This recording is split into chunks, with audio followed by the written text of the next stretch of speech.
Master Mustafizur Rahman প্রথম দুই ম্যাচে দুর্দান্ত বোলিংয়ের পর সবশেষ ম্যাচে খাপছাড়া বোলিং করা ফিস এদিন যেন ছন্দ ফিরে পেলেন।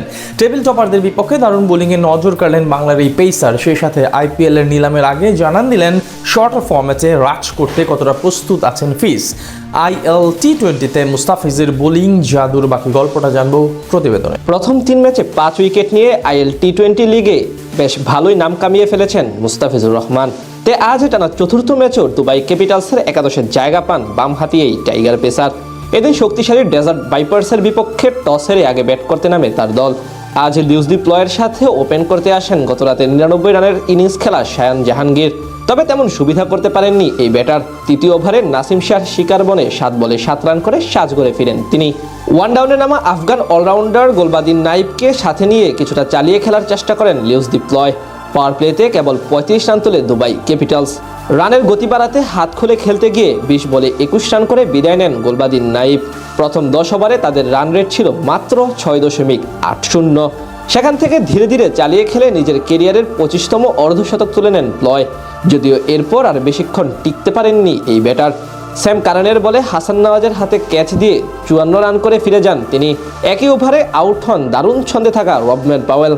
ফলে চাপে পড়ে যায় দুবাই ক্যাপিটালস। সেখান থেকে তাদের রানের গতি বাড়ান জর্ডান কক্স। প্রতিপক্ষ বোলারদের তুলোধুনো করে মারতে থাকেন একের পর এক বাউন্ডারি।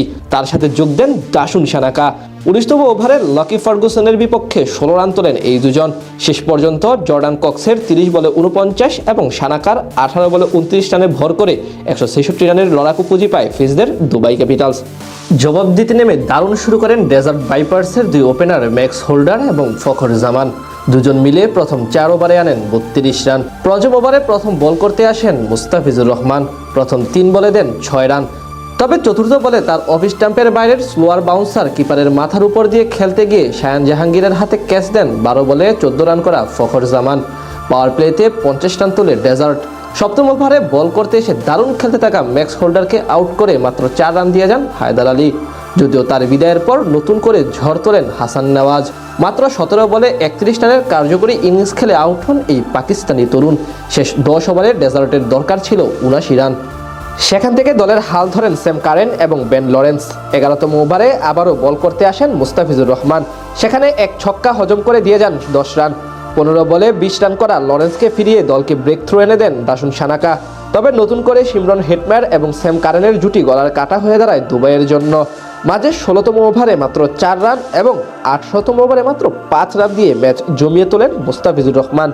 আজ 4 ওভারে মাত্র 30 রান খরচ করেন তিনি, নেন 1 উইকেট। এতে অবশ্য খুব একটা লাভ হয়নি তার দলের। বাকিদের ব্যর্থতায় ম্যাচ জিতে নেয় ডেজার্ট ভাইপার্স।